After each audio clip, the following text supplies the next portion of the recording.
আজ দুপুরে চলমান রাজনৈতিক অস্থিরতার প্রেক্ষাপটে রাজধানীর শেরেবাংলা নগরে অনুষ্ঠিত হল অন্তর্বর্তী সরকারের উপদেষ্টা পরিষদের এক রুদ্ধদ্বার বৈঠক। দুপুর 12টা 20 মিনিটে এনএসি সম্মেলন কক্ষে বৈঠকটি শুরু হয়ে শেষ হয় বিকেল 2টা 20 মিনিটে।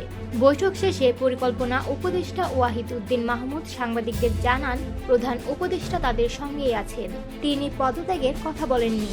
অন্য উপদেষ্টারাও তাদের দায়িত্ব পালন করে যাচ্ছেন। বৈঠকের আগে অনুষ্ঠিত হয় একনেক সভা, যেখানে 10টি উন্নয়ন প্রকল্প অনুমোদন দেওয়া হয়। এরপর শুরু হয় উপদেষ্টা পরিষদের এই গুরুত্বপূর্ণ বৈঠক।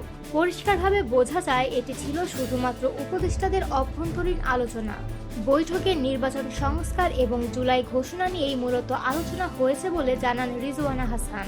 উল্লেখযোগ্যভাবে আজ বিকেলেই প্রধান উপদেষ্টার বিএনপি জামায়াত সহ বিভিন্ন রাজনৈতিক দলের নেতাদের সঙ্গে একটি বৈঠকের কথা রয়েছে। প্রসঙ্গত, গত বৃহস্পতিবার নিয়মিত বৈঠকের এক অনির্ধারিত আলোচনায় অধ্যাপক ইউনূস তার পদত্যাগের ইচ্ছার ইঙ্গিত দেন। তিনি রাজনৈতিক দলগুলোর মধ্যে ঐকমত্যের অভাব, রাষ্ট্রীয় কাজে অসহযোগিতা এবং রাস্তাঘাটে প্রায়শই আন্দোলনের ফলে সরকারের কর্মকাণ্ডে প্রতিবন্ধকতার কথা বলেন। এতে তার মধ্যে হতাশা তৈরি হয়েছে বলেও জানা যায়। এই খবর প্রকাশ্যে আসতেই শুরু হয় রাজনৈতিক অঙ্গনে ব্যাপক আলোড়ন। বিএনপি সহ বিভিন্ন রাজনৈতিক দলের মধ্যে আলোচনা শুরু হয় ঠিক সেই রাত থেকেই।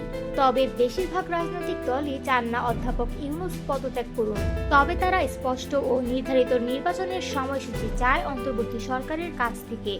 এরই মাঝে আলোচনায় এসেছে সেনাপ্রধান জেনারেল ওয়াকারুজ্জামানের বক্তব্য, যিনি অফিসার্স অ্যাড্রেসে আগামী ডিসেম্বরের মধ্যে নির্বাচন এবং নির্বাচিত সরকার গঠনের ব্যাপারে গুরুত্বারোপ করেছেন।